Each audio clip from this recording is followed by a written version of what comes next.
सिद्धि हिंदी विद्यालय और English school के यूट्यूब चैनल में कक्षा 11वीं के सभी विद्यार्थियों का अर्थशास्त्र विषय की क्लास में मैं हर्षद जानी स्वागत करता हूँ। Good morning everyone.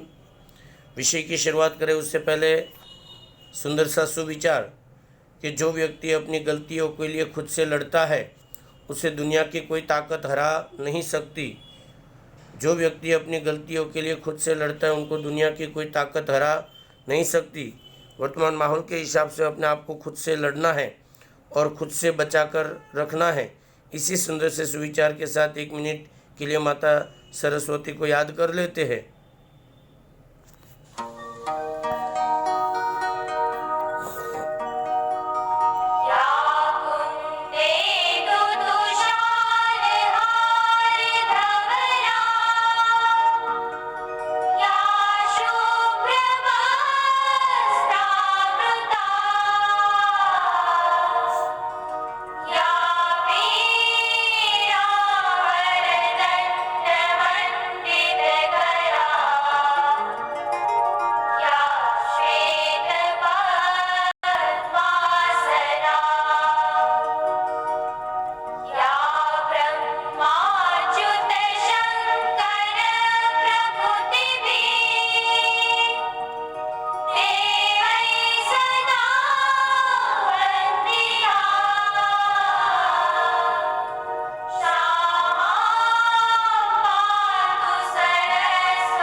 सुंदर से सुविचार के बाद आप लोगों को विदित है कि हमारा 8वां लेसन चल रहा था जिसका नाम है आर्थिक सुधार।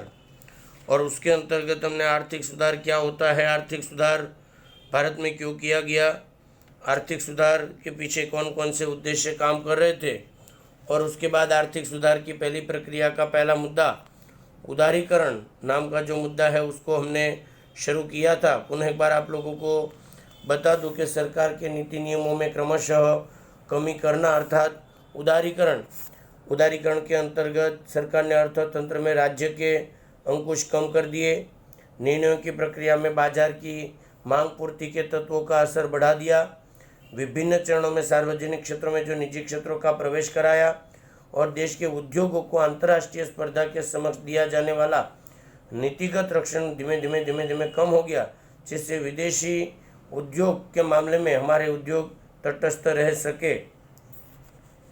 उसके बाद उदारीकरण की प्रक्रिया हम लोगों ने शुरू की थी।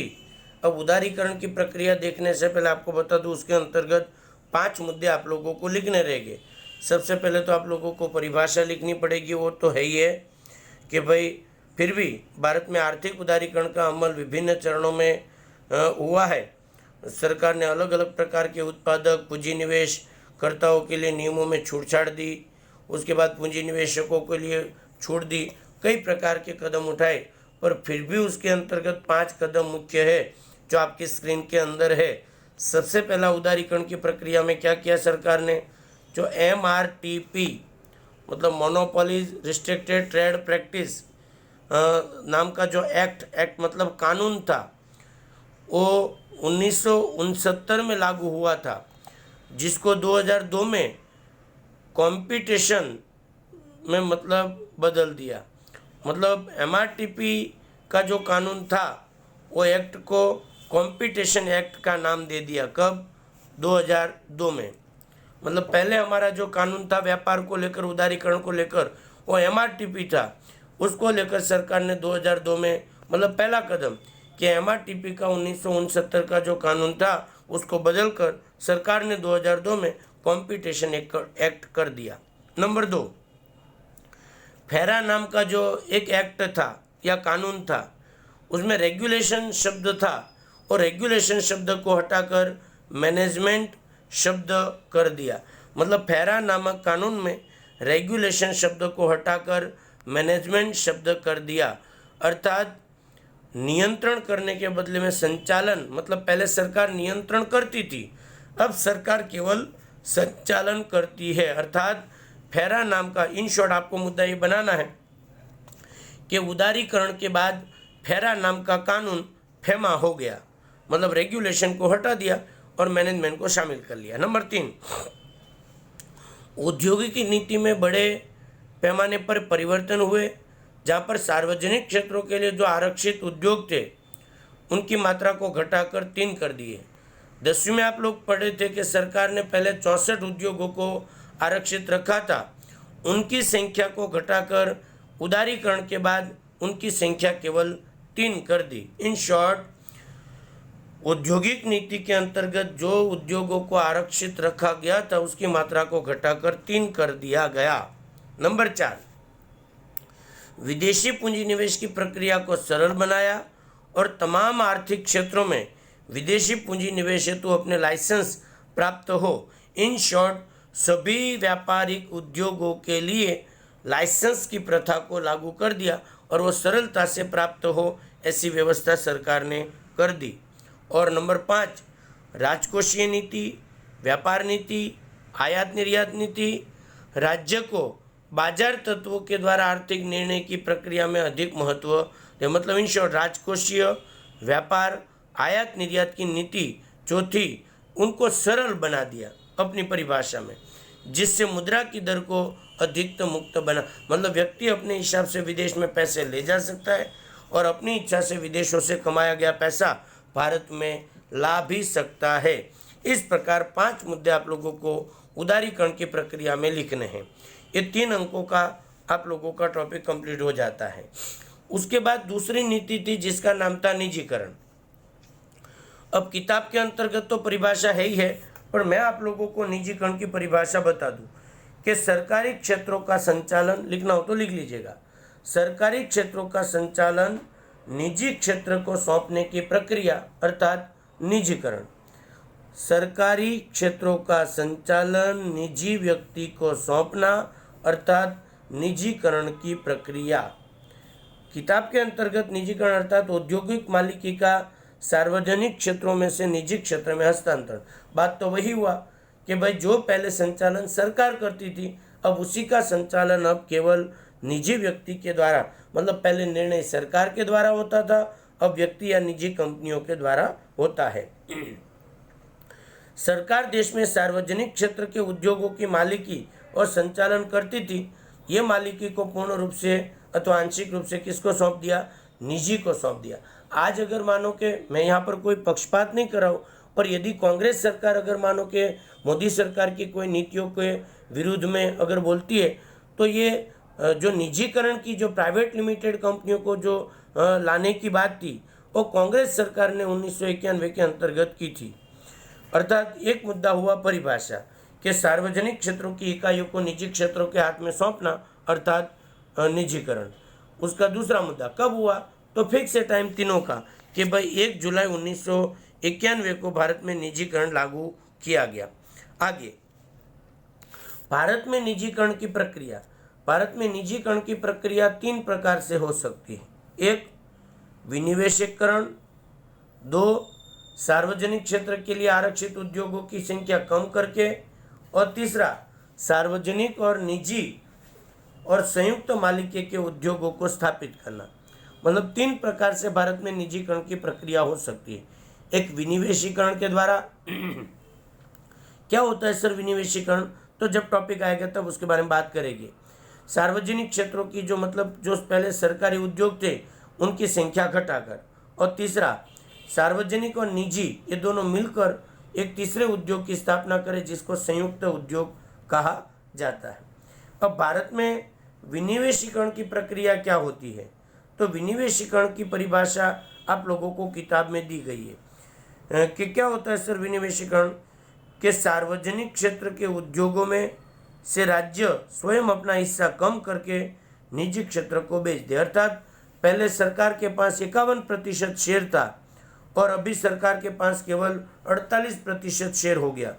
अर्थात जो उद्योग पहले सरकारी थे वो संपूर्ण सरकार का हिस्सा था, वो सरकार अपना हिस्सा थोड़ा कम कर देगी और वो निजी क्षेत्र को चलाने के लिए दे देगी, तो उसको विनिवेशीकरण कहते हैं। अर्थात सरकार को पैसा लगाना ना पड़े और निजी व्यक्ति पैसा इन्वेस्टमेंट करे, उसको विनिवेशीकरण कहते हैं। जैसे कि भारत सरकार रेलवे के बारे में सोच रही है कि भाई रेलवे है वो प्राइवेट लिमिटेड कंपनियों को चलाने के लिए दे दे, तो सारा का हाँ सरकार को उसका हिस्सा मिलेगा, पर उसका जो मैनेजमेंट होगा, उसके भावताल होंगे, वो सारा निजी कंपनियां नक्की करेगी। इसी को विनिवेशीकरण कहते हैं। फिर से एक बार, सार्वजनिक क्षेत्र के उद्योगों में सरकार अपनी पूंजी वापस ले ले, उसे विनिवेशीकरण कहते हैं। उसकी प्रक्रिया को समझना आवश्यक है। तो उसकी प्रक्रिया के लिए अगर देखें तो विनिवेशीकरण की प्रक्रिया को यदि हम देखें तो विनिवेशीकरण की जो प्रक्रिया है वो शेयर निजी क्षेत्र को बेचकर मालिकी का हस्तांतरण करे तो उसे विनिवेशीकरण कहते हैं। मैंने आपको परिभाषा आगे बता दी कि सरकार अपने मालिकी के शेयर निजी व्यक्ति को बेचकर मालिकी का हस्तांतरण, मालिकी का हस्तांतरण मतलब पहले सरकार मालिक थी, शेयर बेच देगी तो अब निजी कंपनियां उसके मालिक हो जाएगी। ये दो प्रकार से हो सकता है। विनिवेशीकरण कितने प्रकार से हो सकता है तो कि दो तरह से। एक, सार्वजनिक क्षेत्र के तमाम शेयर निजी क्षेत्र को बेच देना और मालिक के मतलब 100% शेयर संपूर्ण उसको दे देना, एक तरह। और दूसरा, सार्वजनिक क्षेत्र के कुछ शेयर निजी क्षेत्र को, कुछ मतलब कितने सर, तो कि 29% से लेकर 49% जितने शेयर यदि निजी मतलब 100% ऊपर जो पहला कदम है वो कौन सा है कि 100 के 100% शेयर निजी व्यक्ति को दे देना, और दूसरा कुछ शेयर निजी को देना, अर्थात 29% से लेकर 49% जितना शेयर निजी क्षेत्र को बेचना, अर्थात आंशिक निजीकरण कहते हैं। यदि एक नियम याद कर लीजिएगा, वहाँ पर दिया है जानकारी के लिए कि यदि 51% से कम शेयर बेचे जाए तो छोटे पैमाने का विनिवेशीकरण का, अर्थात 51 से कम तो छोटे पैमाने का विनिवेशीकरण और 51 से अधिक तो बड़े पैमाने का विनिवेशीकरण कहा। मतलब दो प्रकार का विनिवेशीकरण हो सकता है, बड़े पैमाने का और छोटे पैमाने का। 51 से अधिक प्रतिशत शेयर बेचे तो बड़े पैमाने का, और 51% से कम शेयर बेचे तो छोटे पैमानों का विनिवेशीकरण कहा जा सकता है। सरकार कुछ उद्योगों की मालिकी रखती है और कुछ उद्योगों पर अंकुश भी रखती है, विशेष रूप से सार्वजनिक क्षेत्र के, जहां पर निजी निवेशकर्ता को प्रवेश करने पर प्रतिबंध होता है। निजीकरण की प्रक्रिया का दूसरा मुद्रा, उसका उद्देश्य क्या था, ये तो कि मुद्रा बाजार, सरकार हस्तक सार्वजनिक क्षेत्र में भी कार्य करने की छूट, मतलब जो काम पहले सरकार संभालती थी अब उसको निजी व्यक्ति संभालेगा। मतलब पहला परिभाषा, निजीकरण 3 तरह से होता है। उन तीनों के अंतर्गत पहला विनिवेशीकरण, विनिवेशीकरण 2 तरह का होता है। उसके अंतर्गत भारत सरकार ने कौन कौन से क्षेत्रों में विनिवेशीकरण अपनाया, तो बैंकिंग, शिक्षा, दूरसंचार, परिवहन वगैरह वगैरह वगैरह सेवाओं के अंतर्गत भारत सरकार ने विनिवेशीकरण और निजीकरण की प्रक्रिया को अपनाया है। स्वतंत्रता प्राप्ति के बाद के वर्षों में सार्वजनिक क्षेत्रों का विस्तरण भी हुआ। 31 मार्च 1951 में भारत सरकार के हस्तक 5 उद्योग थे। तो उदाहरण है, आप लोगों को उदाहरण लिखना हो तो, कि 51 में 5 उद्योग थे, 90 में बढ़कर 233 हो गए, 2010 में यह संख्या 217 हो गई, 2015 में 300 हो गई। किंतु पुराने उद्योगों में से विनिवेशीकरण चालू रहा। मतलब इन शॉर्ट, जो छोटे पैमाने के उद्योग है, मतलब जो शुरुआत के वर्षों के सार्वजनिक क्षेत्र थे, उनकी संख्या पहले 5, फिर 233, फिर 217 और फिर 300 जितनी हो गई। और अंतिम जो आप लोगों का मुद्दा कि सार्वजनिक क्षेत्र के लिए आरक्षित रखे गए जो क्षेत्र थे उसकी बात करूं तो पहले वो नहीं दिया किताब में आंकड़ा, आप लोग लिख लीजिएगा। पहले 64 थे, फिर 18 हो गए और बाद में अभी 3 रह गए। वो 3 में कौन कौन आते हैं सर, तो दिया है एक अणु, दूसरा रेलवे, और तीसरा जो आप लोगों को मतलब पूंजी, एक वर्तमान में अणु, दूसरा ऊर्जा और तीसरा रेलवे, ये सरकार ने केवल अपने हाथ में रखा, बाकी सब निजी क्षेत्र को सौंप दिया। इस प्रकार से निजीकरण की प्रक्रिया को आप लोगों को पूरा करना रहेगा। अंत तक आप लोगों को अगर कोई भी प्रकार का कन्फ्यूजन है, यदि कोई भी प्रकार की जानकारी चाहिए तो आप मेरा संपर्क कर सकते हो। और वीडियो पसंद आए तो लाइक, सब्सक्राइब और शेयर भी करना ना भूलें। मेरा संपर्क नंबर 9825581539, उनके ऊपर नंबर डायल करके आप जानकारी प्राप्त कर सकते हैं। बहुत बहुत धन्यवाद। जय हिंद, जय भारत, वंदे मातरम।